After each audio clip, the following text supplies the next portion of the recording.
কলকাতার আকাশে গোধূলির রং ধীরে ধীরে ছড়িয়ে পড়েছিল, যেন আকাশও অপেক্ষা করছিল কোনো অচেনা বিশ্বজয়ের জন্য। চারপাশে ভিড় জমে উঠেছে, মানুষে মানুষে ঠাসা জনসমুদ্র। অথচ সবার দৃষ্টি নিবদ্ধ এক বিন্দুতে, এক নামে মহুয়া মৈত্র। তিনি মঞ্চে পা রাখতেই মুহূর্তের জন্য বাতাস থমকে গেল। সাহসী ভঙ্গি, চোখে জলজলে আগুনের মতো আত্মবিশ্বাস আর কণ্ঠে এমন দৃঢ়তা যে কণ্ঠস্বর শোনা মাত্রই বিরোধীরাও চুপসে যায়। অনেকে ফিসফিস করে বলে, এই কণ্ঠস্বরের সামনে নাকি মোদির হৃদয় একবার হলেও কেঁপে ওঠে। প্রথম বাক্যেই মহুয়া যেন জাদুর মতো ছড়িয়ে দিলেন আবেগের স্রোত। তিনি বললেন, বাংলা মায়ের কোল আমাদের শেকড়। মুহূর্তেই নিস্তব্ধ ভিড় আলোড়িত হল আবেগে। কারো চোখে জল, আবার কারো ঠোঁটে চাপা হাসি। বিভক্তির দেয়াল যেন এক নিমিষেই গলে গিয়ে তৈরি হল অভিন্ন বাঙালি পরিচয়ের ছবি। তার ভাষণে উঠে এলো বাংলাদেশের প্রতি ভারতের দীর্ঘ সম্পর্ক এবং সহমর্মিতার ইতিহাস।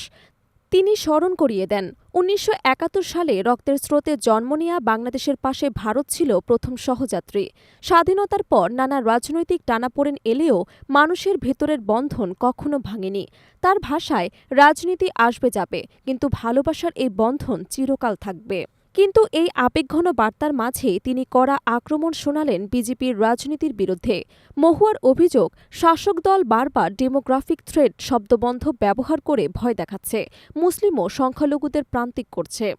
তিনি বলেন, ভয় দেখিয়ে রাজনীতি করা যায়, কিন্তু ভালোবাসা দিয়ে মানুষকে জয় করা যায়। তার বক্তব্যে খোরগাঁও, হরিয়ানা এবং রাজস্থানের ঘটনাও উঠে আসে, যেখানে বাংলাভাষী বা অমুসলিমদের সন্দেহের চোখে দেখা হচ্ছে। বাংলাদেশ প্রসঙ্গে মহুয়া মৈত্র জোর দিয়ে বলেন, এটি ভারতের জন্য কেবল প্রতিবেশী নয়, বরং সবচেয়ে কৌশলগতভাবে গুরুত্বপূর্ণ বন্ধু।